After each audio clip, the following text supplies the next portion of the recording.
La Biblia dice en 1 Corintios que nadie puede poner otro fundamento que el que está puesto, el cual es Cristo Jesús. Diga conmigo, el verdadero fundamento. Dígalo, el verdadero fundamento es Cristo. Y cuando hablamos de Cristo, tenemos que hablar de vida, tenemos que hablar de pensamientos, tenemos que hablar de su palabra. Todo lo que a Dios le plació unir en Cristo debería ser manifestado en la iglesia. ¿Cuántos son la iglesia del Señor? Por eso Él nos ha dado de su Espíritu Santo para darnos a conocer lo que en Cristo ya se nos ha sido dado.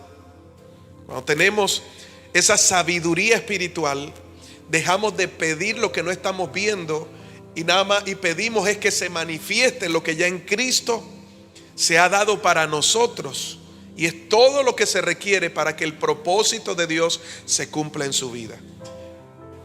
De manera más sencilla entendemos que si usted, para que el propósito de Dios se lleve a cabo en su vida, necesita culminar la universidad, Dios le va a mandar los recursos para que usted termine su universidad.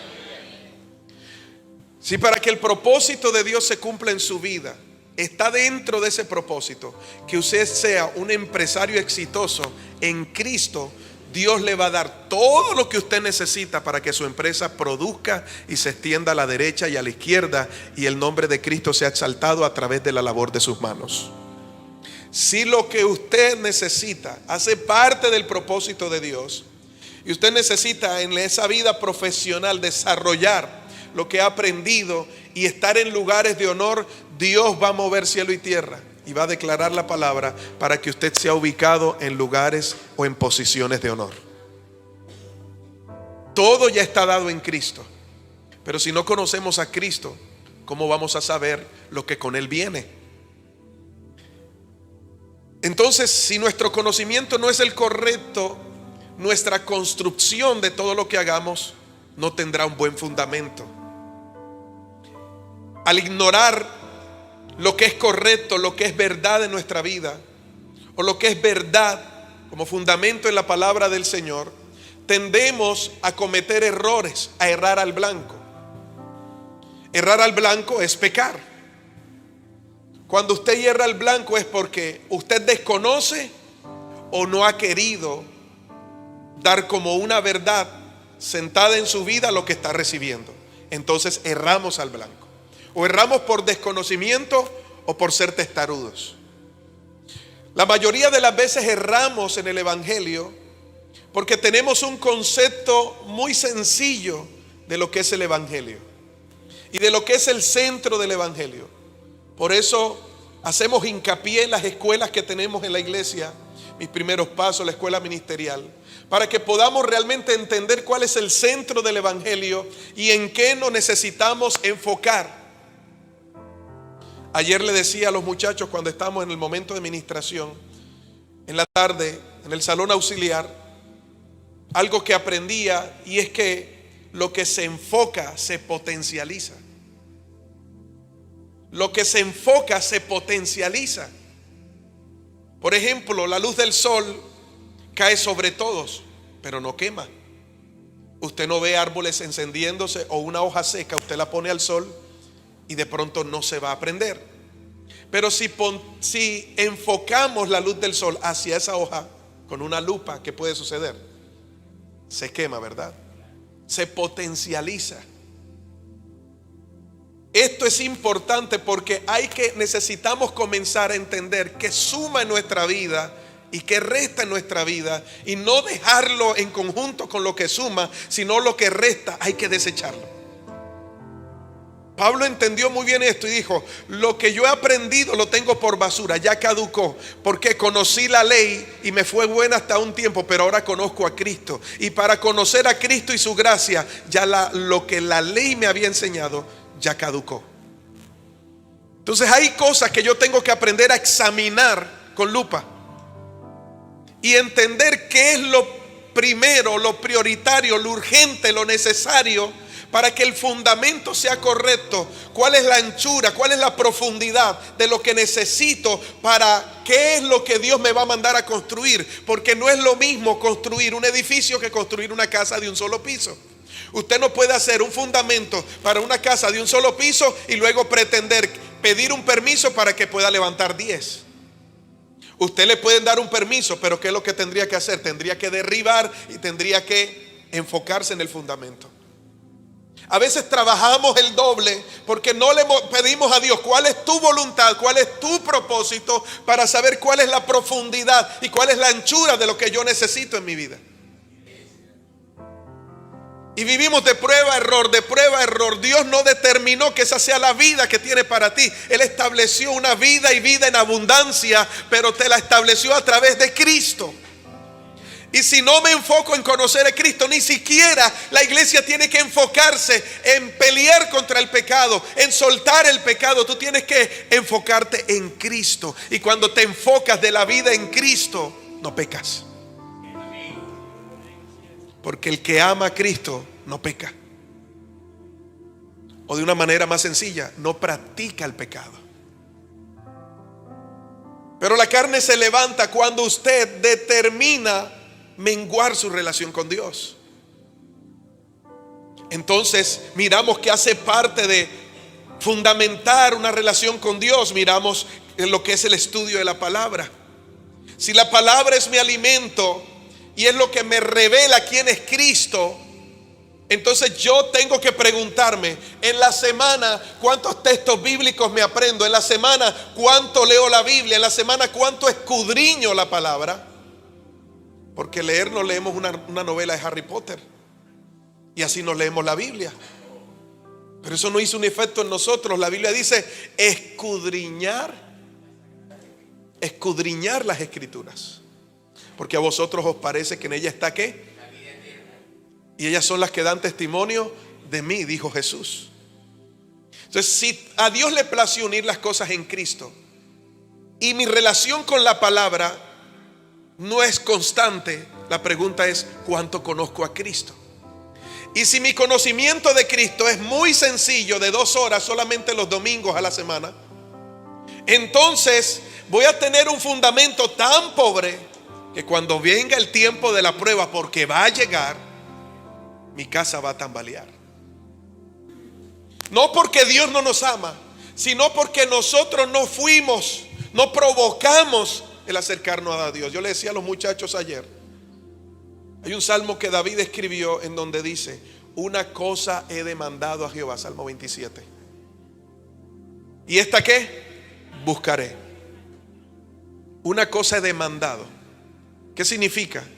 Una cosa le pido al Señor, una cosa le reclamo al Señor, y esa misma cosa que demando al Señor es la misma que yo voy a buscar. ¿Qué es? Que esté yo en la casa de Jehová todos, diga conmigo, todos los días. ¿Para qué? Para contemplar la hermosura de Jehová. ¿Y para qué? Y para inquirir. Diga conmigo, inquirir. Inquirir es buscar, escudriñar, estudiar, conocer. Toda la sabiduría que usted necesita para moverse en lo que hace diariamente está en la palabra de Dios. Qué bueno que usted haga un curso de marketing, qué bueno que usted haga un curso de coach, eso está bien. Qué bueno que usted estudie y se especialice en lo que este mundo le puede enseñar para su empresa. Pero la base que usted necesita para que usted pueda multiplicar lo que usted necesita está en Cristo. Y si está en Cristo, está en su palabra. Si yo no tengo una relación diaria con la palabra, no tengo una relación diaria con Cristo. Entonces Cristo está en mí, pero no lo conozco.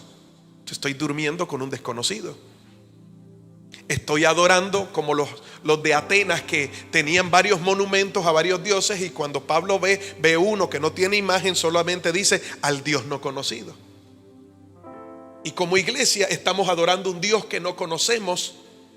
Y pastor, ¿usted por qué dice eso? Porque cada vez que viene un tiempo de la prueba no entiendo la proporción ni el propósito de lo que Dios está estableciendo en ese tiempo para mí. Solo estoy viendo lo malo de la prueba y me quejo delante de Dios y hasta me tiro la toalla y no quiero permanecer. Pero si yo conozco a Cristo, digo, esto hace parte de su propósito. Y sé que más a los que aman a Dios todo obrará, esto obrará para bien, porque hay un propósito en mi vida. Señor, no entiendo, pero dame claridad. Mire, la iglesia no necesita dinero hoy, la iglesia necesita inteligencia y sabiduría espiritual para estos tiempos. El dinero otro lo produce por usted. La sabiduría Dios se la da para recoger lo que otro está trabajando para los hijos de Dios. Así que, teniendo en cuenta esta introducción, tenemos que volvernos al centro del Evangelio y comenzar a reevaluar lo que hemos estado aprendiendo durante mucho tiempo, para que cuando venga el momento de la prueba, nuestra casa no caiga. Porque hay una similitud en los que construyen en la casa de Dios. Y en Mateo 7, hablando de el sermón del monte, Jesús lo expresó de esta manera: se parecen, pero los resultados no son los mismos. ¿Por qué? Porque uno edifica la casa sobre la roca y el otro edifica la casa sobre la arena. Y cuando Jesús está hablando de edificar la casa sobre la roca, está hablando de su palabra. La palabra de Dios es la roca sobre la cual hay que edificar. ¿Y cómo hago eso, pastor? No lo logro entender, no lo imagino. Bueno, ¿quieres ser un buen esposo? ¿Qué dice Cristo sobre el comportamiento de los esposos en la casa? Y no solo sé ese esposo dentro del hogar, sé ese esposo afuera. Cuando estoy en el trabajo también sigo siendo esposo. Entonces, ¿qué dice la Biblia con respecto a, entonces este texto me ayuda, entonces me debo comportar de esta manera? Ahí Cristo se está haciendo presente por medio de su palabra en lo que has guardado en tu mente y en tu corazón. Y cuando viene el tiempo de la tentación, Él te va a fortalecer para que resistas firme y luego recibas la recompensa por resistir firme frente a esa tentación. ¿Por qué? Porque tu vida se fundó sobre la roca. Otros se fundan sobre la arena. ¿Cuál es la similitud? Que las dos clases de personas escuchan, pero el uno hace y el otro no. Muchos reciben el consejo y te dicen que sí, pero terminan haciendo lo que quieren.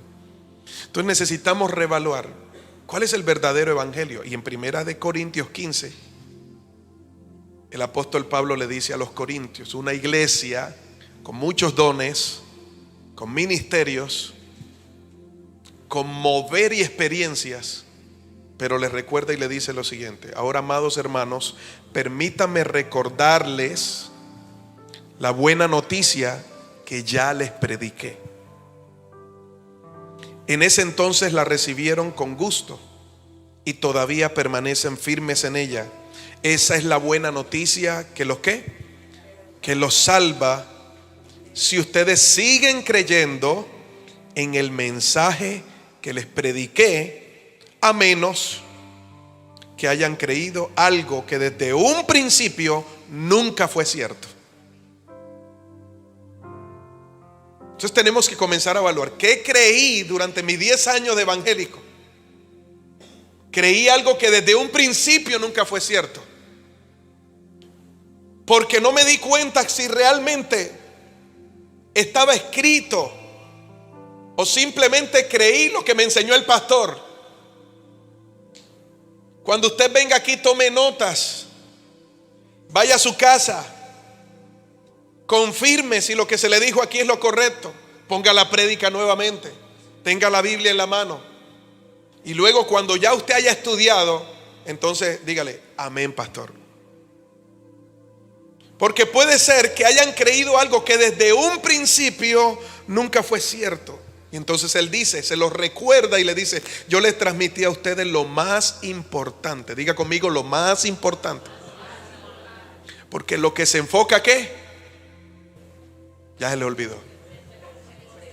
Lo que se enfoca, ¿qué? Se potencia. Jesús, cuando llegó a casa de María y Marta, ¿qué encontró haciendo a Marta? Muchas cosas. ¿Y qué le dijo Jesús? Marta, solo una cosa es necesaria. ¿Por qué no somos efectivos en lo que hacemos? Porque el que mucho abarca, poco aprieta. ¿Por qué no somos efectivos en lo que hacemos? Porque queremos hacer tanto para Dios y a la vez no hacemos nada. Porque no es lo que yo considero que a Dios le agrada, es lo que Él realmente le agrada. Y eso se llama obediencia. Si usted quiere ser efectivo en el evangelio, tiene que ser obediente. Ahora, ¿a qué, pastor? A la palabra. Todo debe ser confrontado por la palabra. Pastor, pero él está diciendo esto y hace milagros. No importa si hace milagros. Lo que dice la palabra es importante, porque los milagros hablarán del Señor. Es lo que se predica lo que usted tiene que evaluar. Usted no evalúe de un ministro los milagros, usted evalúe lo que habla su boca. Eso es lo que usted tiene que evaluar de un ministro del evangelio, porque esa es su carta de presentación. Es lo que realmente hay que evaluar. ¿Y cómo lo evaluamos? Escudriñando las escrituras, porque en las escrituras hay vida eterna y nos muestran a Cristo. Entonces Pablo le dice: yo les transmití a ustedes lo más importante. A veces nos enfocamos tanto en las formas. Es que el culto hay que hacerlo así, es que hay que poner las luces acá, es que hay que ponerle humo, y entonces ese humo es del diablo, entonces hay que poner en disciplina, y movemos toda una doctrina, la doctrina del humo.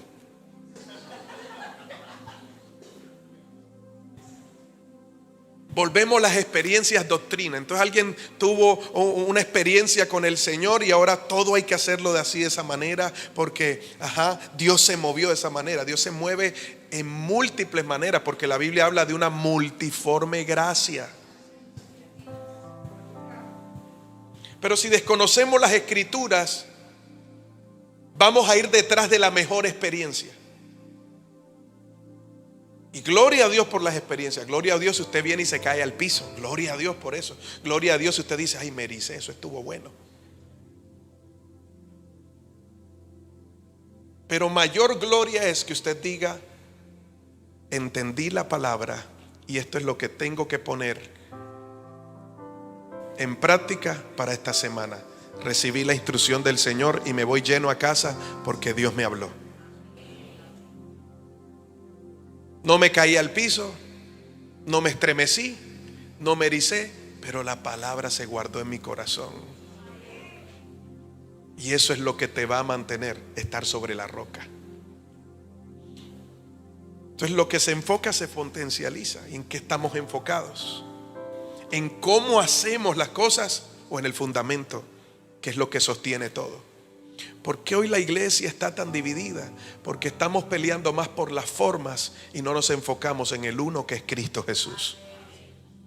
Porque la unidad no se trata de deja de hacer lo tuyo para que hagas lo mío. La unidad no se trata de que voy a dejar de hacer lo mío para hacer lo tuyo. La unidad se trata de que todos, en la función, el llamado, en lo que Dios nos mandó a hacer, trabajemos en conjunto para que Cristo sea conocido en la tierra. La mano no puede dejar de ser mano porque el pie le dio la gana de unirse con la mano. Entonces nos tocaría caminar, ¿verdad? Pero la mano hace parte de un cuerpo y el cuerpo dice: hay que exaltar la cabeza. Entonces, ¿qué hace el cuerpo? Bueno, mano, tú haces lo tuyo, y el pie dice: yo te llevo donde tú necesites. Entonces el pie se mueve y la mano va moviéndose. Los dos están coordinados y al final la cabeza es la que recibe el honor. Pero hoy en día todos quieren ser una sola cosa y nadie quiere hacer lo que Dios le manda hacer. Entonces yo voy a la iglesia y es que, ay, Levit canta tan lindo, Dios me llamó a ser adorador. Hermano, no invente.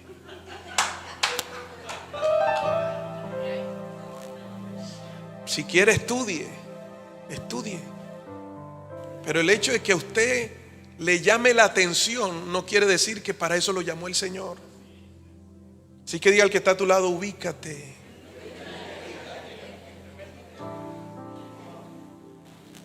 Entonces muchos quieren los ministerios que se dan a ver, pero y entonces como intercesión son los que oran, nadie los conoce por allá. Entonces yo no quiero ser de intercesión, yo quiero ser de los músicos para que vean que tengo un talento, ¿verdad?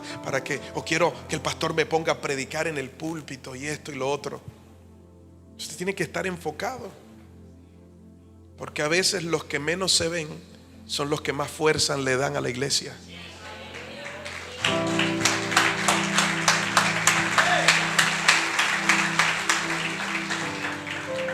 El pastor Dios lo usa mucho, qué bendición. Porque tengo un equipo orando, intercediendo para que cada vez que haya un momento de ministración el Espíritu Santo de Dios se mueva. Ese respaldo es lo que suma, es lo que suma, lo que te enfoca, te potencializa. ¿A qué te llamó a ser el Señor? En la empresa que Dios te dio, ¿qué es lo más importante? ¿Cuál es el orden? ¿Cuál es la visión? ¿Cuál es el fin? ¿Qué te puso a hacer Dios? No le puedes decir que sí, este negocio está bueno, este también, este también, eche para acá, eche para acá. No. Es que enfocarte a lo que te mandó a hacer el Señor. Y entonces, al conocer esa voluntad de Dios, porque algunos preguntarán, pastor, pero ¿cuál es la voluntad de Dios? Ya conmigo, la voluntad de Dios es nuestra santificación. Eso es lo que dice la palabra. ¿Y qué significa santificación? Que todo lo que yo haga honre a Dios y esté apartado para Él. Esa es la voluntad de Dios. La voluntad de Dios no depende de una mala decisión que tomaste. Tú pudiste tomar una mala decisión, pero eso no te saca de la voluntad de Dios, porque la voluntad de Dios es vuestra santificación. Pero eso ya es harina de otro costal. Entonces necesitamos estar enfocados. Y en lo que debemos estar enfocados en solo una cosa. Y Pablo les dice, a ustedes yo les transmití lo más importante y lo que se me había transmitido a mí también. ¿Qué fue? Ponga la atención. Cristo murió por nuestros pecados, tal como dicen las Escrituras. Fue enterrado. Al tercer día, ¿qué? Fue levantado de los muertos, tal como dice ¿qué? Tal como dice ¿qué? No dice tal como dice la novela o los libros del Qumran o lo que dijo el Julanito aquel que profetizó. No, dice tal como dicen las Escrituras. Lo vio Pedro, luego lo vieron los 12, más tarde lo vieron más de 500 de sus seguidores a la vez, la mayoría de los cuales también viven, aunque algunos ya han muerto. Ese es el centro del Evangelio, y luego habla de la resurrección. ¿Cuál es el centro del Evangelio? ¿Cuál es esa buena noticia que hemos recibido? Que como dicen las Escrituras, Dios se hizo hombre, vino a la tierra, fue obediente y se hizo obediente ¿hasta qué? Hasta la muerte, y muerte de cruz. Y luego Dios le resucitó de los muertos y ahora está sentado a la diestra del Padre. Todo lo que se enseñe fuera de esa verdad se ha tratado como anatema. Ese es tu fundamento. La cruz de Cristo, allí empezó todo. La crucifixión es parte de ese fundamento junto con la resurrección. Pero jamás alcanzaremos a entender el ver a un Cristo resucitado si primero no experimentamos la cruz. Y la mayor parte de las grandes enseñanzas de Jesús mencionaron la cruz. Entonces una de ellas las encontramos en Mateo 16, 24, 25, donde le habla a sus discípulos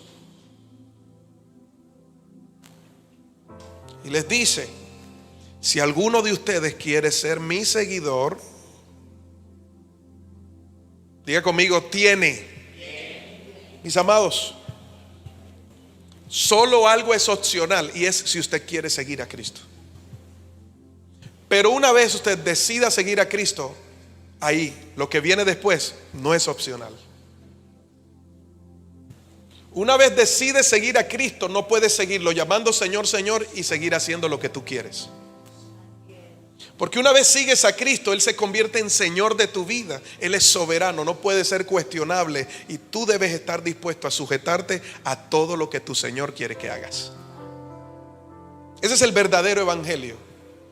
Hoy se volaron el asunto para hablar de las bendiciones, y claro que hay bendiciones, claro que hay recompensa, pero hoy en día se habla más de las añadiduras de la recompensa que lo que constituye buscar el reino de Dios, inquirir en Él, y lo que es permanecer en Cristo. Nadie nos dijo en algún momento que había que pagar un precio, pero no es el precio de ir a una cruz, no, es el precio de permanecer dándole credibilidad por la fe a lo que Jesús hizo en la cruz. El precio de dar mi tiempo para Dios, de entender de que no son mis dones. El precio que tienes que pagar es negarte a ti mismo. Ese es el precio que tienes que pagar.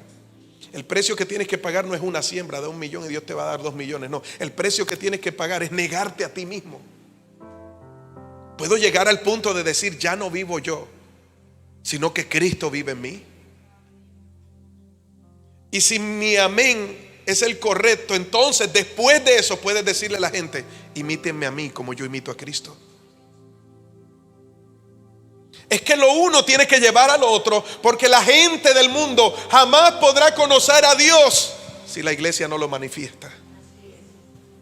Y la verdadera manifestación de Dios en la tierra no está a través de un papa, apóstoles o personas que se ponen un título de santurrón, no, sino una persona que realmente fue a la cruz y se quedó clavado allí con Cristo.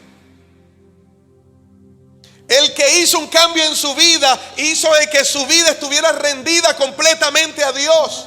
El que no está de acuerdo con el sistema, sabe que está en el mundo, pero no es del mundo y sin embargo vive para el mundo. El que entiende que tiene que producir un cambio en el lugar donde va. El que entiende que no le puede decir que sí a todo, sino a lo que hace la voluntad de Dios, a lo que corresponde, a lo que es del Señor. Pero a veces para proteger nuestro trabajo, para proteger a lo que amamos, terminamos diciéndole que sí a lo que Dios le ha dicho que no. Y entonces Jesús dice, no sirves para ser mi discípulo. El hecho de que usted se congregue en un culto no lo hace cristiano. Porque entonces podríamos decir que si yo voy y me estaciono en el parqueadero de mi conjunto, entonces ya soy carro.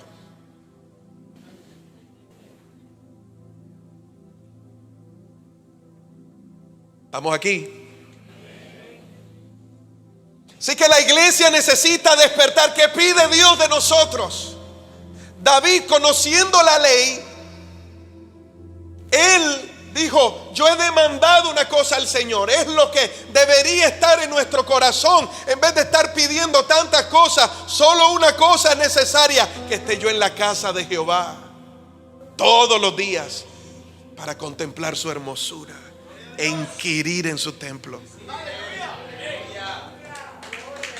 Si no entendemos el mensaje de la cruz, nuestro entendimiento del evangelio es en vano.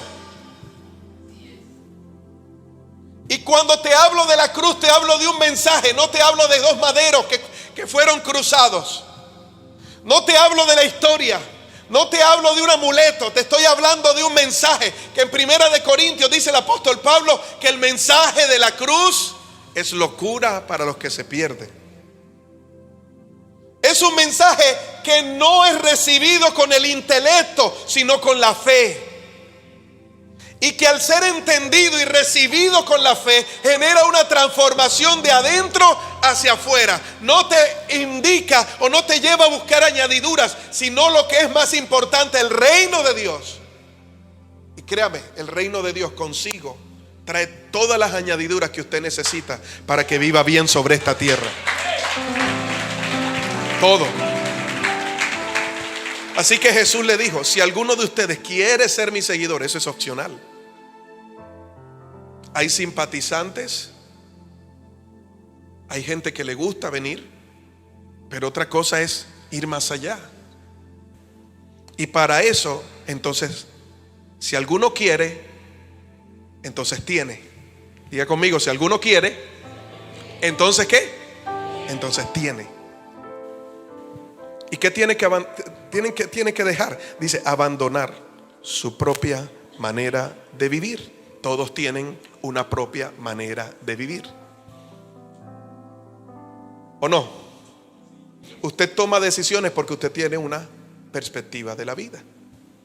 Eso se llama manera de vivir. Cada decisión que usted toma, cada comportamiento que usted tiene, eso se llama manera de vivir. Jesús dijo, no me sirve. Lo que tú aprendiste de este mundo no te sirve. Es que yo soy un profesional. Dios no necesita profesionales, Dios necesita obreros ungidos. Creemos que Ser expositor de la palabra es tener títulos de coaching y volvernos profesional. No, Dios no necesita profesionales. Bastantes hombres humildes que nunca estudiaron, nunca fueron a clase, y Dios les enseñó a leer leyendo la Biblia.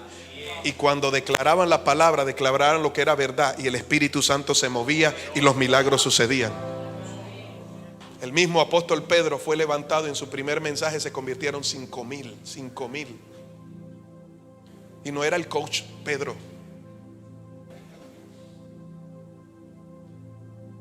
Ahora, si usted quiere estudiar eso, estúdielo, no tiene ningún problema. Prepárese más que un cumis, prepárese. Pero recuerde que eso es añadidura.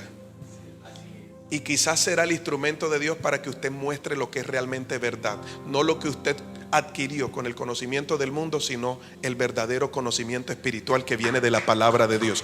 Por eso cuando Pablo llegó a los Corintios, le dijo: me propuse presentarme a ustedes no con un conocimiento humano, sino con el conocimiento de Cristo. Eso es lo que la iglesia necesita. La iglesia debe de desintoxicarse de tanta filosofía, tanta psicología, tanta psiquiatría, tanto mensaje positivismo y tanta motivación, y realmente debe entender lo que es el evangelio. Y el evangelio es: toma tu cruz y sigue a Cristo. Eso es el evangelio, tomar la cruz. ¿Y qué es tomar la cruz? No, pastor, yo tengo desde que yo me casé tomé la cruz. No, ¿qué es tomar la cruz? Eso no es tomar la cruz. Pastor, usted no conoce la suegra que yo tengo. Esa es mi cruz, pastor, esa es mi cruz. Esa no es tu cruz. Pastor, bienaventurados los que se casaron sin suegra. Esa no es tu cruz. ¿Qué es tomar su cruz? Diga conmigo: abandonar su propia manera de vivir. Y no solamente eso, dile: y seguirlo. Entonces encontramos ciertas personas en la Biblia que necesitaron entender esa verdad, pero vivieron un momento literal en su vida donde tuvieron que tener ese encuentro con la cruz, porque allí parte todo. Mateo 10:38 dice: si te niegas a tomar tu cruz y a seguirme, no eres digno de ser mío.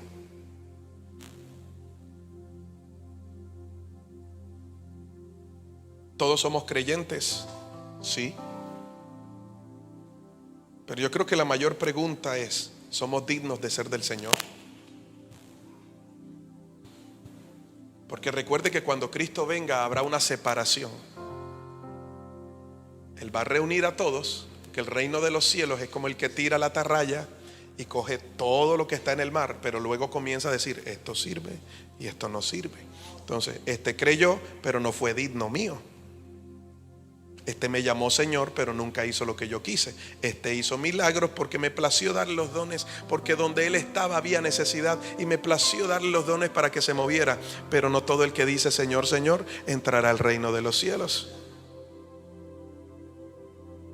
Entonces es mejor prestarle atención ahora que estamos vivos, que cuando abramos nuestros ojos estemos delante de Dios y estemos así impacientes. A ver, San Pedro, búscame en la lista.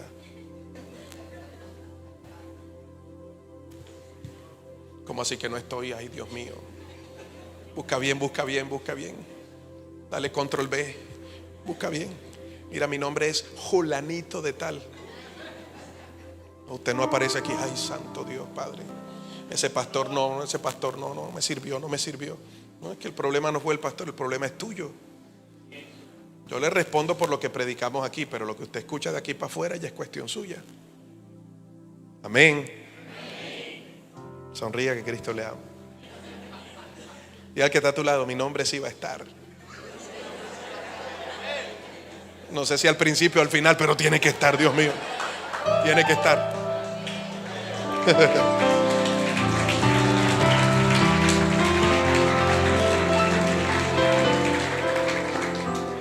Diga conmigo: la cruz significa muerte. La cruz no mejora una condición. La cruz no te hace una mejor persona. La cruz no rehabilita. La cruz tiene que expresar muerte. El que tomaba la cruz tenía que despedirse de todo porque jamás iba a volver. Así que si tú deseas seguir a Cristo, tienes que tomar la cruz. Tienes que renunciar a tu propia manera de vivir. Tienes que tomar la cruz, es decir, vivir de acuerdo a su deseo. Y lo siguiente que tienes que hacer es despedirte de todos. Porque es posible que los amigos que antes eran amigos ya no sean amigos. Es posible que lo que antes te amaban como familia ya no te comiencen a amar más.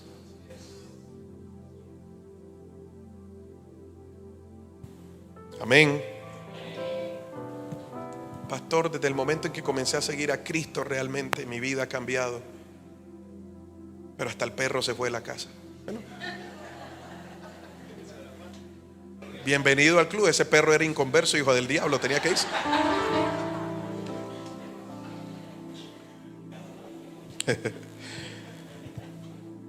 Así que la cruz indica que debe haber una muerte. Ahora, muerte no significa dejar de existir. Significa separación. Muerte en la Biblia significa separación, ¿verdad? ¿Por qué? Porque lo que tú deseas va clavado a la cruz para decir finis. Tú dices, finalizado es, esto no tiene más autoridad en mi vida, porque Jesús dijo, consumado es.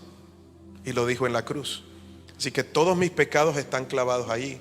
A partir de ahora en adelante ya no vivo yo. Es decir, esta naturaleza pecaminosa que cargo no me gobierna, porque ahora decido rendirme al gobierno de Cristo, al señorío de Cristo, en todas las áreas de mi vida, no unas cuantas, en todas las áreas de mi vida. Por eso en Gálatas capítulo 6, acompáñame ahí en Gálatas capítulo 6.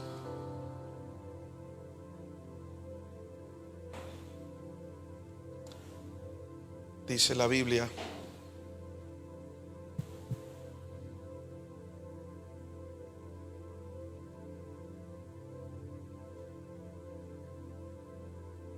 ¿ya lo tiene allí? Desde el verso 8 dice: los que viven solo para satisfacer los deseos de su propia naturaleza pecaminosa cosecharán de esa naturaleza destrucción y muerte. Pero los que viven para agradar al Espíritu, del Espíritu, cosecharán ¿qué? Entonces dice, no nos cansemos de hacer el bien. ¿Qué bien está hablando? ¿El de la carne o el del Espíritu? El del Espíritu. No nos cansemos de hacer el bien. A su debido tiempo cosecharemos numerosas bendiciones si no nos damos por vencidos. Ve, mi amado hermano, claro que las bendiciones van a llegar, pero tenemos que entender que nosotros morimos para el mundo y el mundo murió para nosotros. Por eso cuando alguien te ve, debe entender que tú eres un hijo de Dios, no por la manera en la que vas vestido, sino por cómo tu vida expresa esa verdad de Cristo. Entonces te dicen, tú hablas diferente. Quizás es lo primero que la gente nota. Tú te expresas diferente. Que una de las cosas que primero debe cambiar en un cristiano es su manera de hablar, su lenguaje. ¿Se acuerdan de la prédica del jueves, verdad? ¿Cómo fue el título de la prédica del jueves? Ahí está el asistente. No falla. Tu manera de hablar te descubre. Eso es lo primero que debe cambiar. ¿Cómo piensas? ¿Y cómo sé que la gente mira mi pensar? Por cómo reaccionas. Tú no eres el resultado de algo del limbo, tú eres el resultado de algo que planeaste en tu mente y en tu corazón. Entonces lo que piensas se manifiesta a través de lo que haces. Entonces la gente le gusta estar contigo, es agradable caminar contigo. ¿Por qué? Porque realmente ven a Jesús en ti. Pero hay gente que se va a la iglesia, yo no sé si se convierte, voy a omitir esa palabra, porque realmente desde que comienzan a asistir a un culto, entonces ya no saludan, son los más serios, mandan a todo el mundo para el infierno y solamente ellos son los salvos.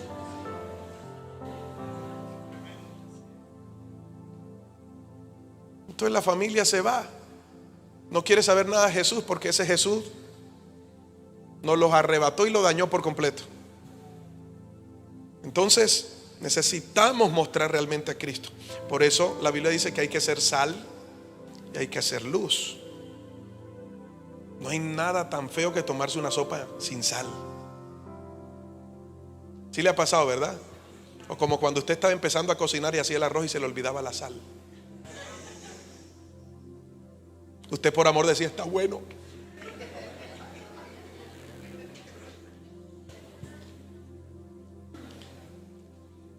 Entonces Jesús dijo, si no tomas mi cruz, no eres digno de ser mi discípulo. Entonces es una decisión que necesitamos tomar. La decisión, seguir a Cristo. La obligación, tomar la cruz. Pastor, es que en el Evangelio, ¿cómo es posible que estas situaciones es parte del paquete? Se llama todo incluido. Si a usted le dijeron, tome la cruz, que mañana va a tener carro, casa y beca, a usted le mintieron. Puede que llegue, pero eso no significa tomar la cruz de Cristo. ¿Cómo sé cuál es la verdadera cruz? Cuando usted no la quiere cargar, cuando no se hace agradable. Porque si usted le dijeran, tome algo de Cristo, uy, yo quiero levantar muertos, yo quiero los milagros. Pero ¿cuántos dirían, yo quiero la cruz que Él cargó? Sin embargo, todos tenemos que vivir un encuentro con la cruz en algún momento, porque la Biblia dice que Dios no dará por inocente al culpable. Y una persona es culpable cuando ¿qué? Cuando se demuestra que lo es. ¿Y cómo se demuestra cómo es? Cuando hay argumentos que dicen, ya lo sabías pero no lo hiciste. Así que todos van a tener un encuentro con la cruz. Número 1, encontramos una persona. Dios mío, las 9:36.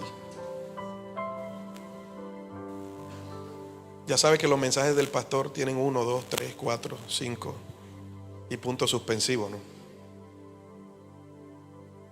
Número 1, vamos a ver si lo tengo acá.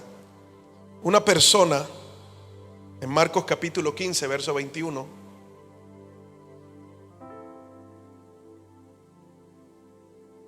Marcos capítulo 15, verso 21. Una persona llamado Simón de Cirene. ¿Se acuerdan de Simón de Cirene? Un hombre llamado Simón que pasaba por allí. Diga conmigo, pasaba por allí. Es como cuando uno va por el centro y tú vas y te jalan. Mira, mira, aquí está el pantalón, aquí está la camisa, ¿verdad? Usted pasaba por allí. No era su intención, pero pasó por allí. Entonces dice, un hombre llamado Simón que pasaba por allí. Era el momento de la crucifixión. Jesús lo estaban azotando. El hombre no vio por CNN qué estaba pasando. El hombre no dijo, voy a chismosear. No, el hombre pasaba por ahí. No era su intención de ver a Jesús. No era su intención de ver la crucifixión. Él pasaba por allí, dice la Biblia. Pero era de Cirene. Venía del campo. ¿De dónde venía? Justo en ese momento. Tenía que ser en ese momento. Justo en ese momento. Hay cosas que suceden justo en el momento que Dios lo dispuso, porque quiere tener un encuentro contigo.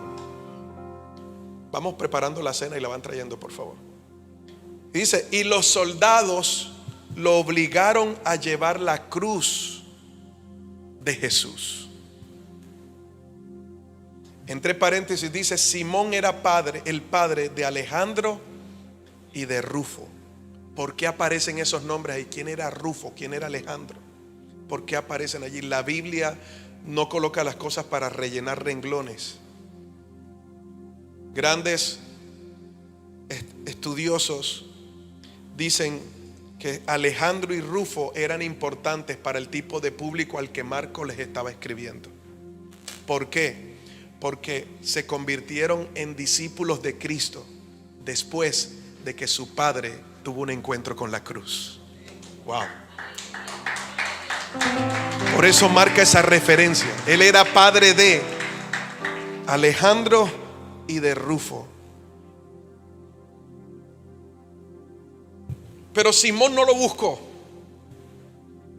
Y yo creo que Simón de Cirene Lo podemos comparar con la mayoría de todos los que existen sobre la tierra, porque nosotros no buscamos a Cristo, Él nos buscó a nosotros primero. Imagínese la crucifixión. Él viene del trabajo, porque venía del campo, venía de trabajar. No pertenecía ahí, era de Cirene, estaba afuera, venía del trabajo, pero le tocó pasar por ahí. Quizás era una persona robusta, alto, porque cuando lo vieron dijeron, este puede ayudar a cargar la cruz. Si hubieran visto flacucho, debilucho, no le entregan la cruz, ¿verdad? Entonces esto me llega a pensar que es algo que la religión tiene muy marcado. Es como cuando Samuel fue a buscar el próximo rey de Israel. Apenas vio a Elías, dijo, este tiene porte de rey. Pero Dios le dijo, no es Elías, es David, el más chiquito, el más endeble, pero el que tenía un corazón conforme al corazón de Dios. El problema de este mensaje de la cruz, que muchas veces es mal utilizado por los religiosos, y entonces sacamos un texto de su contexto para hacer un pretexto y se vuelve un mensaje tan agradable que al primero que viene por ahí le echamos mano y le dijimos, mira, aquí está el mensaje, tómalo, estás enfermo, Dios te sana, estás perdido, Dios te salva, y necesitas un regalo financiero, tienes un amigo. Dios puede hacer todo lo que tú necesitas. ¿Qué tengo que hacer? Toma la cruz, llévala. Imponemos la cruz, imponemos el mensaje. Y tenemos a las personas luchando en sus propias fuerzas, tratando de alcanzar algo que ni siquiera han entendido y no saben por qué se la colocaron encima. Cuando la cruz es una decisión, no es algo que se impone. Y muchos vienen a cultos por algo que les impusieron, no por algo que ya decidieron en su corazón. Te la dejo ahí. ¿Quieres saber qué sigue? No te pierdas el próximo domingo. Póngase de pie, por favor. Lo que sí puedo decirte es que cuando a él le colocaron la cruz encima, sus ropas se ensuciaron de la sangre que estaba allí. Es imposible que tú cargues la cruz y que la sangre no te toque.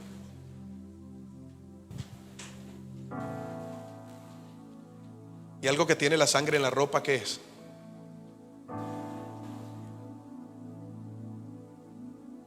Cuando tienes un encuentro con la cruz de Cristo, la sangre salpica tu corazón y es difícil que te lo quites.